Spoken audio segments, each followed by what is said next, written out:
The RG353P, the latest device from Anbernic, with a 4x3 screen. Have they got it right? Let's check it out.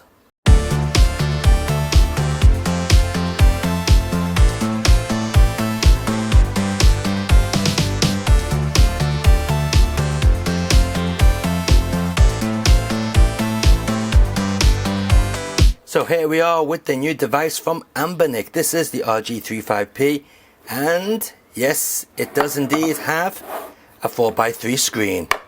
So let's take a look and see what we get in the box. Well, first of all, we get a USB-C cable for charging. We get a glass screen protector, which is always good. And of course the wet wipes to make that nice and clean. And we also have the manual, which in usual Anbernic style folds out and is in English on one side and Chinese on the other. But what about the machine? Well, let's bring it onto the screen so you can see. And here it is. So while we'll talk about it, we'll switch on the power.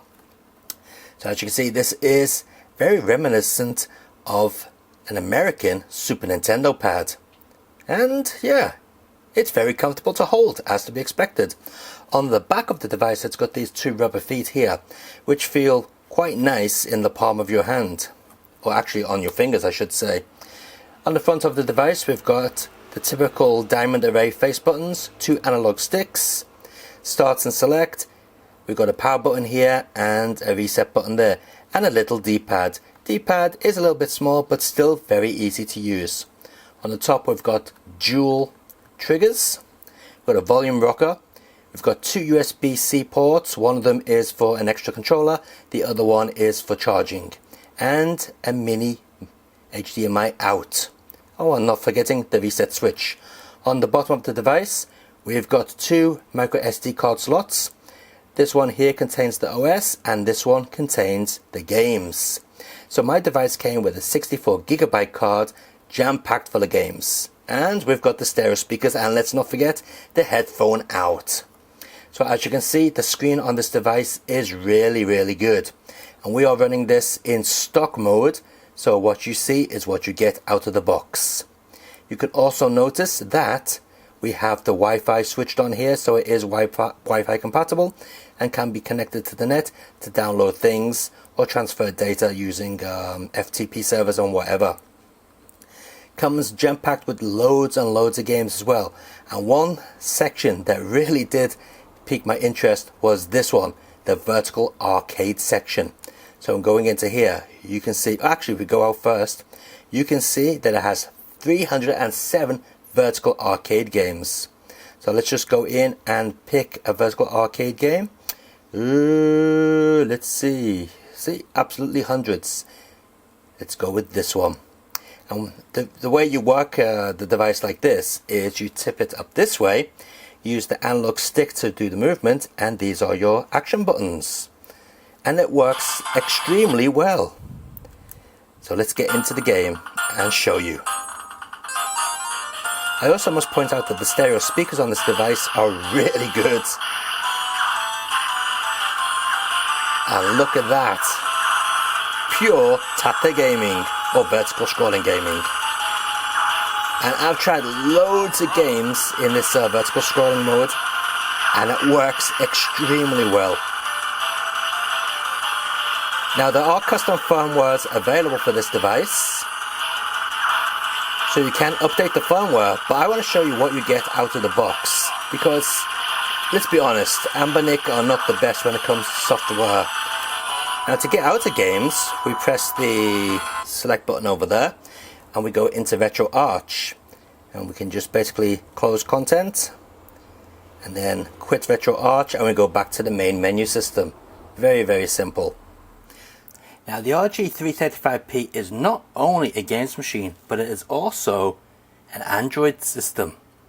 Now if we press the F key and the power key together, it will boot up into Android mode, and then we have an Android device. Just check this out.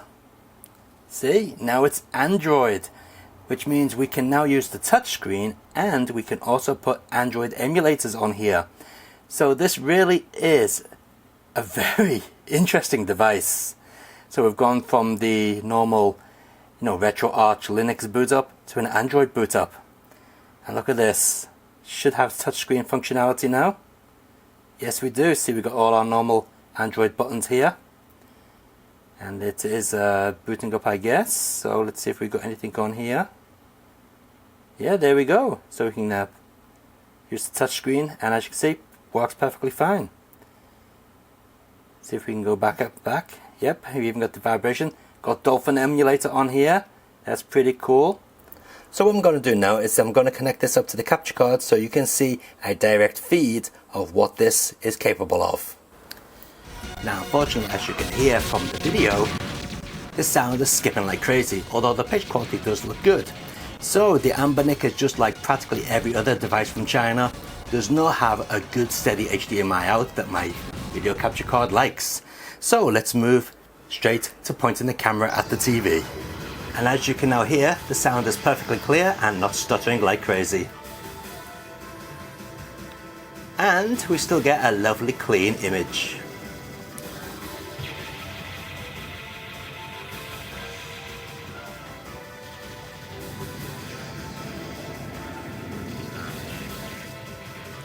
And just in case anyone is wondering, yes, the sound is in stereo as it should be. Okay, so that's Dreamcast. Let's take a look at one other Dreamcast game that usually has problems on these emulators, Soul Calibur.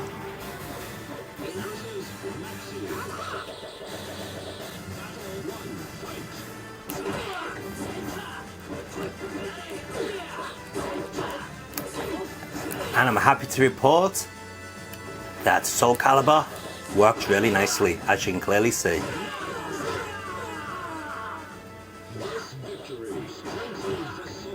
I must also point out that the video output is 4:3 as standard. So yeah, no stretchy image. So you people who like to stretch the image and make it look ugly, you're out of luck here. But for all us normal people, yeah, we're in luck.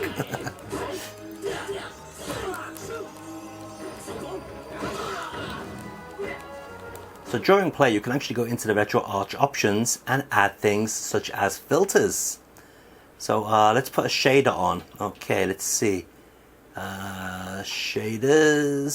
Let's see. Do we have any scanline shaders here? See if we can find scanlines.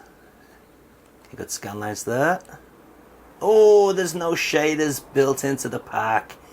Okay, how about CRT shaders? Ah, here we go. Alright, I'll just pick we've got a scanline one here. Here we go, grid scanlines. We'll just pick that one, and yeah, we should have scanlines now on the image. Let's go back to the game. Okay, and now we're back in the game, and as you can see, we've got some scanlines and some weird ass shading going on. Let's see if it slows down the action a bit. Nope, seems to be still hanging at the correct speed. So obviously you're going to have to look through and see what shaders work best for you. But yes, we can have different shaders and it doesn't seem to affect the performance. Actually, that doesn't look too bad. Okay, so what we're going to do now is we're going to switch off the shaders and do a bit of a compilation of various games running on various platforms.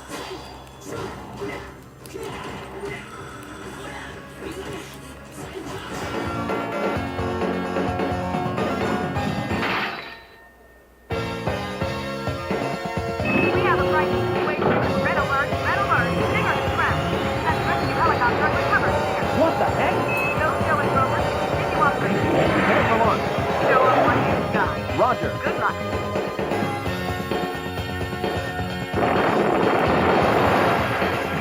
Radar contact. Bogey at 2 o'clock, 25 miles, 1800 knots approaching.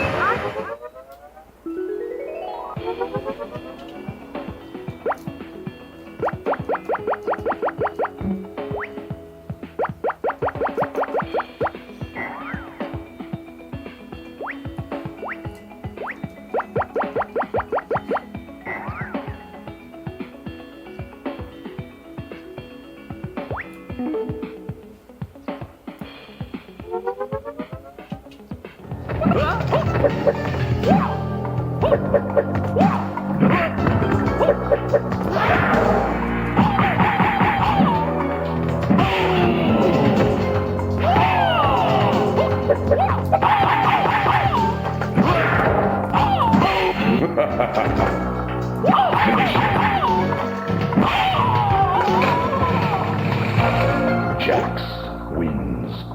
Fatality.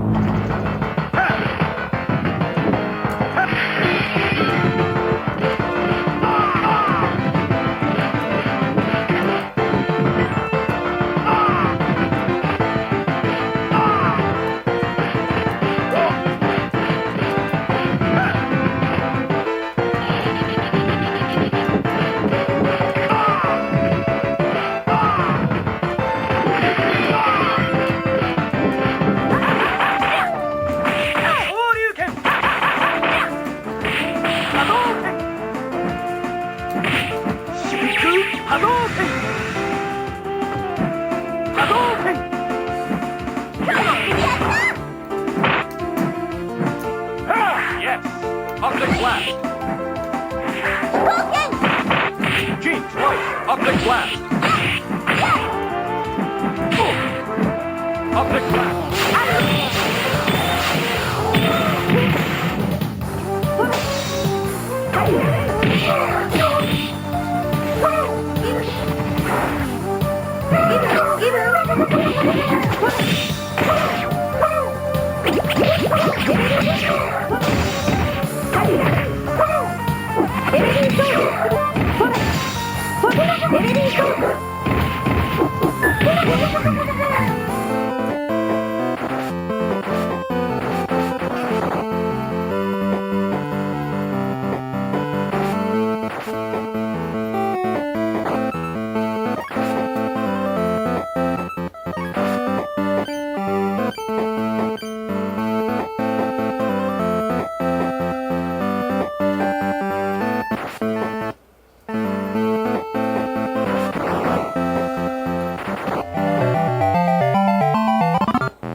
You win.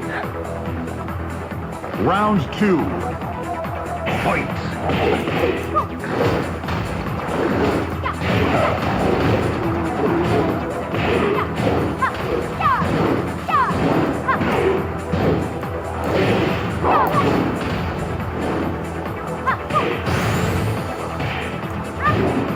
KO. You win. Sebastian, they say they're leaving already. So there we have it. That is the RG353P, and what a performer it is. We played a game from every single built-in system on this device, and they all worked either perfectly or extremely well. Even Tekken 6 on the PlayStation Portable, which is quite a demanding game, seemed to run no problem. Well, there was a little bit of stuttering here and there, but yeah, it worked really well. And also you notice that when we did the handheld devices such as this, the Neo Geo Pocket, they have the filter on the screen automatically. Now you can go and switch that off, but I do like the way they've put that on automatically to make it look more genuine. Plus, don't forget, you can add the scan lines to the other machines as well in handheld mode, or as you saw on the video, when connected to the TV. Now what's nice to see is that Anbernic have actually optimized the software on this device for a change. Let's be honest now, Anbernic are not exactly the best when it comes to optimized software on their hardware. They make excellent hardware, but the software is usually lackluster. On this, with the default hardware, as you saw, many games played really well. So would I recommend it? Absolutely. I've got a link in the video description down below if you want to check it out. And don't forget, you can update the firmware on this to custom firmware and probably add more emulators and improve it even more. Not that it really needs improving, because it's very good out of the box. Alright guys, until next time, keep on gaming and take care. See ya.